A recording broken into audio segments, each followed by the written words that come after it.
key to you actually really being successful in terms of starting a YouTube channel and being able to yield over $100,000 is really going to depend on your consistency and ultimately how you're able to pivot.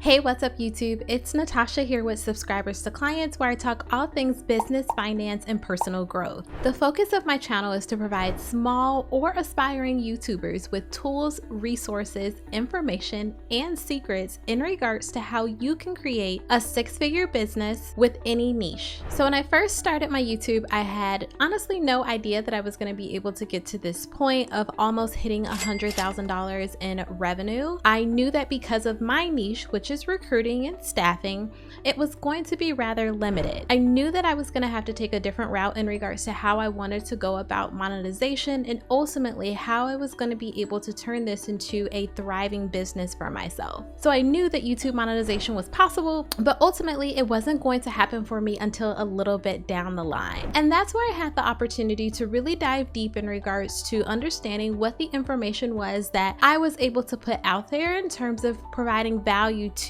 individuals who were interested in the recruiting and staffing industry. I went from creating YouTube videos to then leveraging YouTube as my ultimate funnel in regards to being able to create an opportunity where individuals could work with me one-on-one or within a group setting. I did a lot of trial and error in regards to getting to where I'm at today, but I definitely want to share with you how I've ultimately been able to yield the amount of success that I have within a short amount of time, and ultimately how small YouTubers or even those who are aspiring YouTubers can do the same exact thing. So when it comes to starting a YouTube channel, the most important thing that you need to keep in mind is to just go ahead and start. I am here to tell you that my first video was not perfect by any means, and although I was extremely nervous in regards to being able to put it out, I can appreciate where I was in my journey at that point. I look at my videos today and I'm like, whew, there has been a great amount of growth in regards to what I've been able to put out there. And if you allow fear to be able to dictate how you go about starting something that's really important for you or pivotal for you, then ultimately you're not gonna really get anywhere. And when it comes to YouTube, it's important to understand that honestly, individuals just want the content, they want the information, they want to be in the know. So if you're able to provide value in terms of delivering that information in a way that's engaging, as well as in a way that's going to keep them coming back,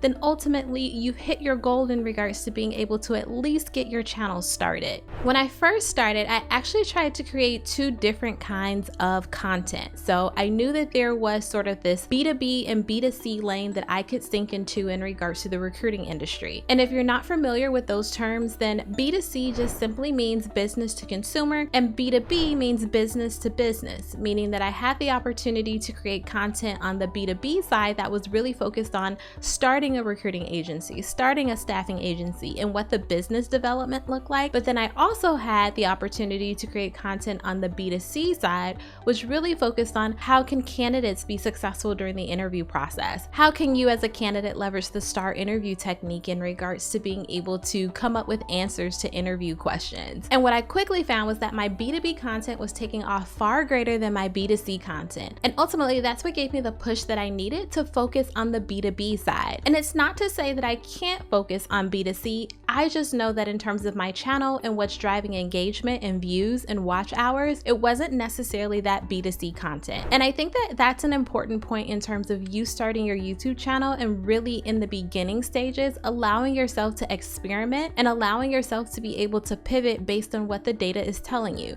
And by data, I mean YouTube analytics. And if you're not familiar with what YouTube analytics is, essentially what it is it gives you the opportunity to be able to see how your videos are performing. How many watch hours is each individual video bringing in? How many subscribers did you get from a certain video? Where are your videos actually from an engagement standpoint, meaning that YouTube analytics actually allows you the ability to see where you might have gotten a spike in views in terms of your video and where you possibly got a decline. So there's a lot of information that's packed into YouTube analytics, and ultimately it allows you to be able to really be effective in terms of how you actually target your content. And I know oftentimes there's this stigma that's out there in regards to the fact that there's other YouTubers who are already established and doing or working within the niche that you want to focus on. And that's okay. It's actually a good thing because one, that just means that there's a lot of opportunities within that niche. And two, it means that there is established demand, meaning that the market has already said that this is something that they're interested in. Meaning that if you come in and you create content, and maybe you create that content in a different way, or maybe you put a different spin on the content in terms of what you're delivering, you ultimately have the opportunity to be able to stand out from the crowd and potentially stand out from some of those individuals who are considered to be some of the bigger influencers or bigger names within the game in regards to your particular niche. So I don't want you to view your niche as being too big or too broad, because ultimately there is room for you to still be successful no matter how big your niche is. And when I think about my own story, this also holds true. I wasn't the first person on YouTube to talk about the recruiting industry or talk about how to start a recruiting agency or a staffing agency. There were plenty of other YouTubers out there already putting that content out there. And ultimately what I did was I found a way in order to be different, deliver the content in a valuable way that was engaging, but also be able to leverage then that in terms of YouTube being my sales funnel for me to be able to then hit the point that I have today with almost making $100,000 this year alone. And I think that that's key. You have to find the best way for you to be able to stand out. For me, I knew that I wanted to lead with transparency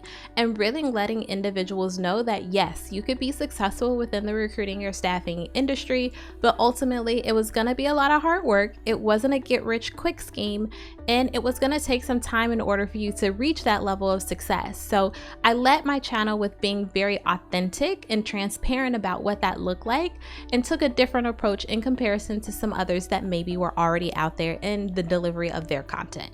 Now, when it comes to you actually starting your YouTube and getting to that point where you're ready to get started, one of the things that you want to keep in mind is that you are going to be tied down to this as a commitment, meaning that this isn't a you post one video and then you're going to instantly see success. You have to be consistent and you have to be committed. The best thing that you can do for yourself is to actually create a schedule of how many videos you want to release each week. When I first started, I was actually doing 3 videos a week, Monday, Wednesday, and Friday. And I did that, I want to say, for about maybe 6 or 7 months. Like, I know it was really close to a year, when I then decided that I wanted to scale back a bit, because again, I was already yielding success from those videos that I had already put out. And then I went to 2 videos a week. Now I'm currently at a state where I'm putting out 1 video a week in regards to my TBR channel, but I'm still able to get a consistent base of subscribers because of all of the work that I put in the very beginning regarding that content in terms of having those 3 videos each week. But you don't want to overextend yourself. You want to create an atmosphere for your audience that is going to be inviting and that is going to be exciting. Like, you want them to be excited about the fact that you're going to release another video. So you want to be consistent about that. You don't want to set expectations too high and then ultimately disappoint your audience. So if you know that you only have the time available to do 2 videos a week, then do 2 videos a week. If you only have the time to do 1 video a week, then do 1 video a week. You can always scale up or scale down based on the things that are happening within your life, but ultimately you want to be as consistent as possible in terms of thinking through that schedule that you put in place. And I think the other important piece of that is also going into the actual quality of your videos. You want to make sure that you're keeping in mind that the information that you're delivering has to be in a concise and clear way. You want individuals to be able to track to exactly what it is that you're trying to teach them, but also to keep them engaged. And I will be honest that that is not an easy thing to do. And I am even still learning how to continue to iterate and do that myself with my channels. So when it comes to your content, you really want to be intentional, especially in the very beginning, about how much you're actually putting into your videos, because ultimately that's going to help you to be successful down the line. I have some videos from 2022 that at this point, in terms of me actually recently being monetized on YouTube, are actually driving my income from a monetization perspective. So again, it's important that you are actually intentional and thoughtful about the work that you do in the very beginning. And then this also goes into your thumbnail, because ultimately you want to be able to attract your audience, and you want to have a thumbnail that's going to be highly engaging, meaning that when you see it, that means that you want to click on it. And if you're not familiar with what a thumbnail is, essentially that's that image that you actually take a look at when you first see a YouTube video. And those thumbnails can come in a variety of colors, pictures, all types of things. Like, people can get really creative with it, and I encourage that you actually get really creative with your thumbnail, because ultimately it's going to drive your click-through rate. And if you're not sure what a click-through rate is, then let me explain it. A click-through rate is essentially how many people have viewed your thumbnail and then ultimately made the decision to actually click on your video based on that thumbnail. So you want that click-through rate to be extremely high, and the higher it is, the more likely YouTube is actually going to continue to push your content out to more individuals within your target audience. And this is great because ultimately it allows you to be able to get more watch hours and to get more subscribers, because that exposure is helping your content to actually get out there. So thumbnails are extremely important and not something that you want to take lightly.